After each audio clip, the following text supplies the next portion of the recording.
मित्रों, नमस्कार। लॉकडाउन को लगभग 40 दिन पूरे हो रहे हैं और जिस प्रकार की चारों तरफ से चर्चा सुनने में आ रही है, उससे लगता है कि एक नेताओं का एक बड़ा हिस्सा ये चाहता ही नहीं है कि ये लॉकडाउन खुले।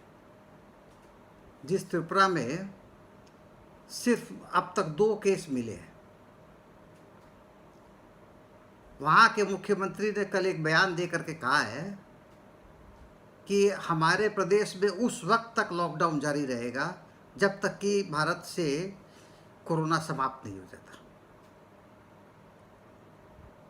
गोवा में अब तक कुल 7 केस मिले थे, अभी एक भी केस वहाँ नहीं है, लेकिन उसके बावजूद बाकायदा लॉकडाउन जारी है।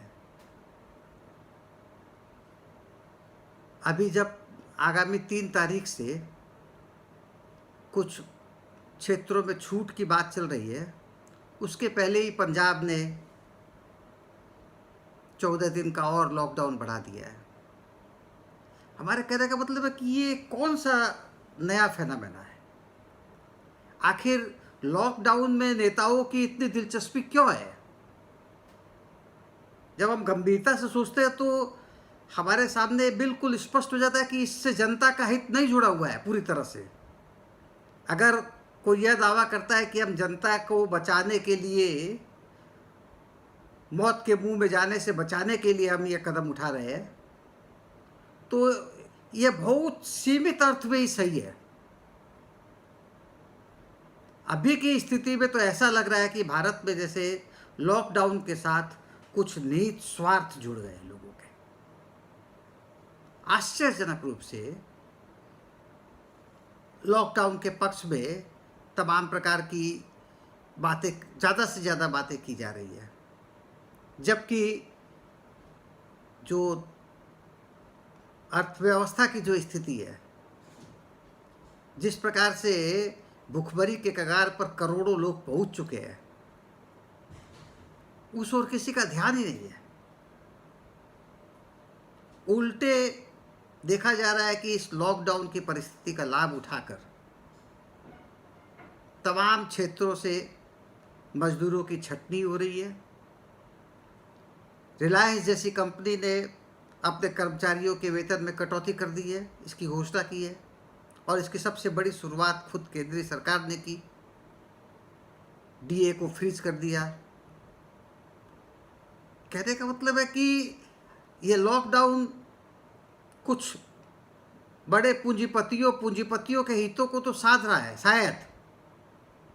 मैं नहीं जानता हूँ कि बिना उत्पादन के, बिना उद्योग धंधों के कैसे उनके हित सत्य है, लेकिन लॉकडाउन का ना खुलना क्रमिक रूप से और इस पर बल ना देना, यह बहुत ही आश्चर्यजनक स्थिति हमारे सामने रख रहा है। अभी आज के ही टेलीग्राफ में पूर्व भारत के स्वास्थ्य सचिव सुगथा राव का एक इंटरव्यू छपा है।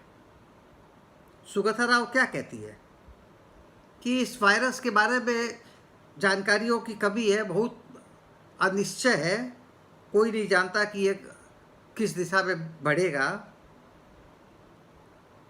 लेकिन ऐसा भी नहीं है कि भारत ने कभी इसके पहले महामारियां नहीं देखी है, इसके अनुभव है भारत के पास। इसके बावजूद जिस प्रकार से उससे निपटा जा रहा है, उसमें उन अनुभवों का कितना इस्तेमाल किया जा रहा है, इस पर संदेह होता है। वे कहते हैं कि जिस समय WHO ने इसकी घोषणा की थी कोरोना वायरस की, नोवेल कोरोना वायरस की, उसी समय फरवरी महीने में ही सबसे पहला काम यह होना चाहिए था कि भारत के तमाम बॉर्डर्स को सील कर दिया जाता। विदेशों से जो लोग आ रहे हैं उन पर सख्त निगरानी रखी जाती और किस प्रकार और उन्हें क्वारंटाइन करके आम आबादी से दूर रखा जाता, क्योंकि वायरस हमेशा इसी प्रकार के कैरियर्स के माध्यम से आता है। उस ओर तो उस समय ध्यान दिया नहीं गया, और ना केंद्रीय सरकार ने और राज्य सरकारें तो खैर उतनी फिक्रवान ही नहीं थी, वो समझ ही नहीं रही थी सारी चीज़ों को।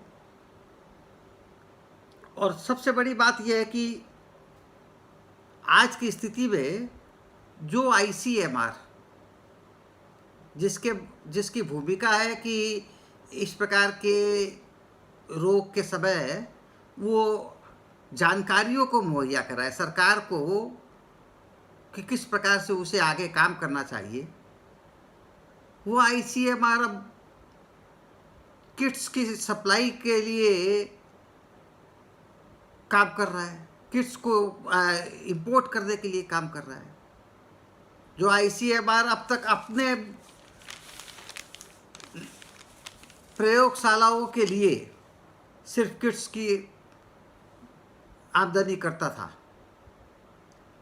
उससे सारे देश के लिए किट्स मंगाए जा रहे हैं। तो इस प्रकार की मैनेजरियल कामों में उनका इस्तेमाल हो रहा है। तो सुगता राव ने कहा है कि भारत सरकार का जो बल इस महामारी से जूझने के लिए काम कर रहा है, उसमें महामारी विशेषज्ञ नहीं के बराबर है, कोई है ही नहीं। उसमें ICMR के DG वे प्रतिनिधित्व कर रहे हैं, और उसके तहत काम करने वाले 2 साधारण एपिडेमियोलॉजिस्ट उसमें है, लेकिन उनकी दशा ये है कि वे DG के सामने कुछ बोल नहीं सकते हैं। इस प्रकार के माहौल में जहाँ खुला वार्तालाप न हो सके, खुला संवाद न हो सके, वहाँ इस प्रकार की चुनौती से मुकाबला करना और भी अधिक कठिन हो जाता है और जटिल हो जाता है। इसी तरह से आज कहा जा रहा है कि अगर ये लॉकडाउन नहीं किया गया होता तो ये संख्या जो अभी 35,000 के करीब पहुंची है, ये 1,00,000-2 लाख तक पहुंच सकती थी। तो 1,00,000-2 लाख क्यों, 3 लाख 4 लाख तक भी जा सकती थी। इस प्रकार के अनुमानों का कोई वैज्ञानिक आधार तो नहीं है आपके पास, सिर्फ आप अनुमान कर रहे हैं। असल में किसी भी प्रकार के अनुमान तक पहुंचने के लिए जिस एक वैज्ञानिक पद्धति की जरूरत थी, उसका तो इस्तेमाल किया नहीं गया। जब 24 मार्च को लॉकडाउन की घोषणा की गई, उस समय तक मात्र 500 केस थे भारत में, 10 लोगों की मृत्यु हुई थी, और उसी समय 4 घंटे की नोटिस पर लॉकडाउन की घोषणा कर दी गई। जबकि जरूरत किस बात की थी? जरूरत इस बात की थी कि समय ले करके सभी प्रकार के मेडिकल सप्लाईज को सुनिश्चित किया जाता, राशन की पूरी व्यवस्था होती, और स्वास्थ्य कर्मियों के लिए PPEs का प्रचुर भंडार कर लिया जाता। ये जो तमाम प्रकार की तैयारियां करके और उसके बाद एक सिलसिलेवार, एक स्ट्रेटेजिक तरीके से कि किन किन क्षेत्रों में कौन कैसे मामले मिल रहे हैं, जांच के काम को तेजी से बढ़ाते हुए लॉकडाउन की स्ट्रेटेजी तय की जाती है। तो संभव था कि इससे बहुत ज़्यादा मामले सामने नहीं आते, लेकिन ये जो आर्थिक परेशानियां जो इस लॉकडाउन की वजह से पैदा हुई है, जिसने आम लोगों के जीवन को तबाह कर रखा है, वे भी नहीं होती। ये सारी चीज़ें जो है, इस पर विचार करने की ज़रूरत है। ना इस ओर ध्यान दिया गया कि भारत में इतनी बड़ी उत्पादन क्षमता है, तो हम अपने किट्स फौरन तैयार करें इन 40 दिन उसके पहले ही, जब फरवरी महीने में ही आपको सूचना मिल गई थी, तो लगभग आपने 60 दिन से भी ज़्यादा, 2 महीने से भी ज़्यादा इस तरीके से बर्बाद कर दिया। और उसके बाद अब आज की परिस्थिति में आप आयातित जो किट्स है उनके गुणवत्ता को लेकर के आपस में सिर्फ फुटअव्वल कर रहे हैं। हमारे कहने का मतलब ये है कि ये जो लॉकडाउन में जीने का तरीका, ये पता नहीं शासकों के कौन से हित को साध रहा है। भ्रष्टाचार के नमूने तो खैर कुछ मिल रहे हैं, कौन से किसके जरिए किसको ठेका दिया जाए, इसकी भी सारी अपना इसके संकेत चारों तरफ से मिल रहे हैं। लेकिन इसके बावजूद यदि जनता के हित को ध्यान में रखा जाता तो निश्चित तौर पर इस प्रकार का एक ब्लैंकेट आदेश कभी भी जारी नहीं किया जाता।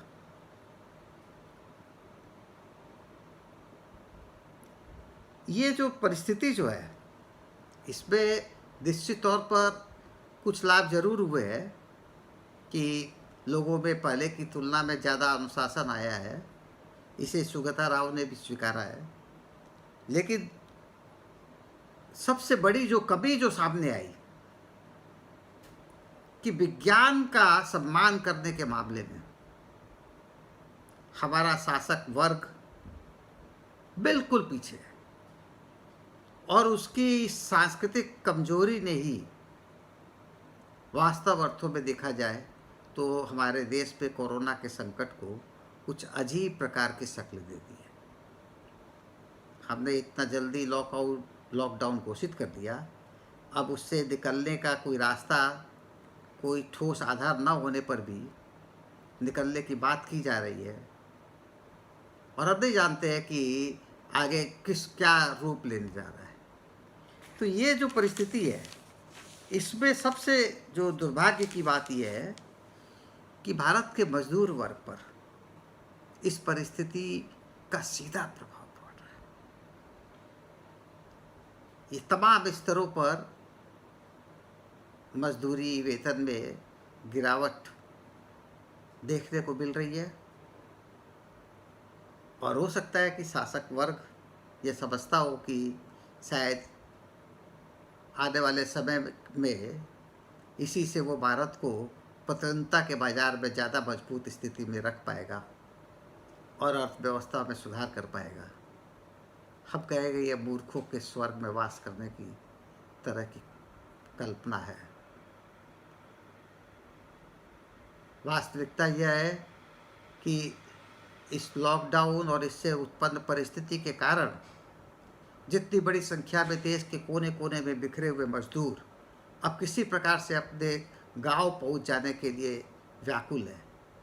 वे यदि एक बार जब घर अपने पहुंच जाएंगे तो आगे जब खुलेगी अर्थव्यवस्था, जब काम धंधे शुरू हो गए, तब उनके लिए मजदूरों को जुटाना तक मुश्किल होगा। यह जो हमारी श्रम शक्ति को बेकार कर देने का जो तरीका, श्रम शक्ति को अनुपयुक्त बनाकर रोजगार के बाजार से दूर करके यदि कोई समझता है कि अर्थव्यवस्था का कुछ भला हो सकता है, तो उसकी समझदारी की सचमुच बलिहारी है। और दुर्भाग्य से हमारे देश में इसी प्रकार के लोग, इसी प्रकार के सपनों में, इसी प्रकार की झूठी बातों में जीने वाले लोगों का अभी शासन चल रहा है। जब शुरू में कोरोना के संकेत मिले थे WHO और से सब तमाम जगहों से, तब यही शासक दल जोर शोर से प्रचार कर रहा था कि भारत में इसका कुछ नहीं होने वाला है, हम फूंक मार के उड़ा देंगे, जंतर मंतर के जरिए जो है इसे खत्म कर देंगे। और बाद में लॉकडाउन घोषित करने के बाद इनकी क्या प्रायोरिटी रही? इनकी प्रायोरिटी बन गई कि किस प्रकार से समाज को विभाजित करने का जो कार्यक्रम इन्होंने नागरिकता कानून के नाम पर अपनाया था, उसे तेज किया जाए। इनको वो जमात वाला एक मामला भी मिल गया, बस लग गए। कहने का तात्पर्य ये है कि जिनके एजेंडा इस प्रकार के होंगे, जाहिर है कि वे जनता के हित में कुछ नहीं कर रहे हैं। और इस लॉकडाउन की पूरी नीति के पीछे ये साफ है कि जनता के हित एक सिरे से इनके दिमाग से गायब है। कुछ और ही चल रहा है, कुछ और ही हित साधने की कोशिश हो रही है। यह तो आने वाला समय बताएगा कि इस लॉकडाउन के काल में पता नहीं ये और क्या क्या घोटाले कर रहे हैं। जैसा कि बैंकों के मामले में आया भी कि इस काल में इन्होंने हजारों करोड़ रुपए भगोड़ों को माफ़ कर दिए। तो इस प्रकार की तमाम चीज़ें जब सब लोग दूसरी समस्याओं से जूझ रहे हैं, उस समय ये अपने काम कर रहे हैं। बहरहाल इन पर नज़र रखने की ज़रूरत है। इन्हीं शब्दों के साथ अपनी बात समाप्त करता हूँ। धन्यवाद, नमस्कार।